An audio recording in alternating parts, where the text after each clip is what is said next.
So I come from a family of lawyers. My father was a lawyer here in Baltimore, and my grandfather was a lawyer in New York.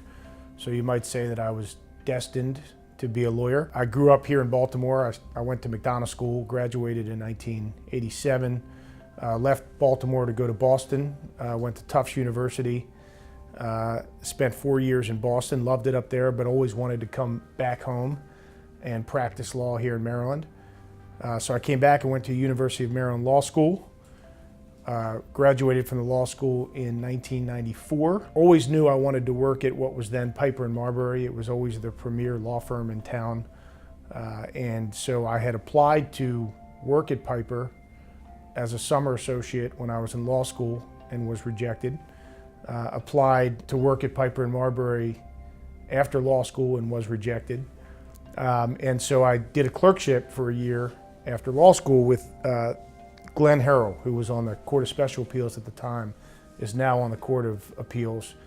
It was a fantastic experience. I mean, he is a tremendous human being. He was a great legal scholar, taught me a tremendous amount about listening when you're being a lawyer, whether it be to the clients, whether it be to the bench, whether it be to your colleagues, and how to really write persuasively. And he was extraordinarily influential in my legal career. During my clerkship with Judge Harrell, I applied again to Piper & Marbury, not to be deterred. And they finally granted me an interview. And I had an interview and was hired into the litigation practice in 1995. So going on my 22nd year at the various iterations of Piper & Marbury, Piper, Rudnick, now DLA Piper. So I started out as a pure litigation associate at DLA Piper. It was the only thing I wanted to do. I wanted to be in the courtroom. That was my passion. And I think in the legal profession, you need to be able to transform yourself to some degree to accommodate trends in the legal profession. And so what I saw about midway through my associate years into my senior associate years was this growing focus on compliance. We had a tremendous number of clients and companies that were growing very, very fast, both nationally and internationally. And were growing so quickly that they were running into what were termed compliance issues, whether it be FCPA, anti-corruption, environmental, antitrust, and they didn't have the infrastructure in place to actually manage the risk associated with that growth.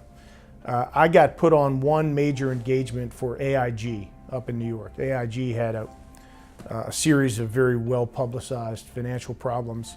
They were under the watchful eye of an SEC monitor, and the SEC monitor required them to rebuild their compliance function.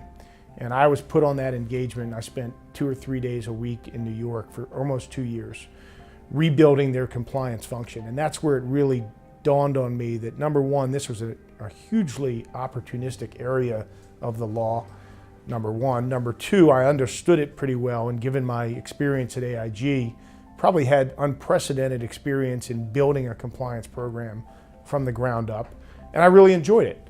And it dovetailed nicely with the investigations work that I was doing and ultimately the litigation work. So that was really the beginning of my interest in compliance and under my leadership, building the compliance practice at DLA Piper.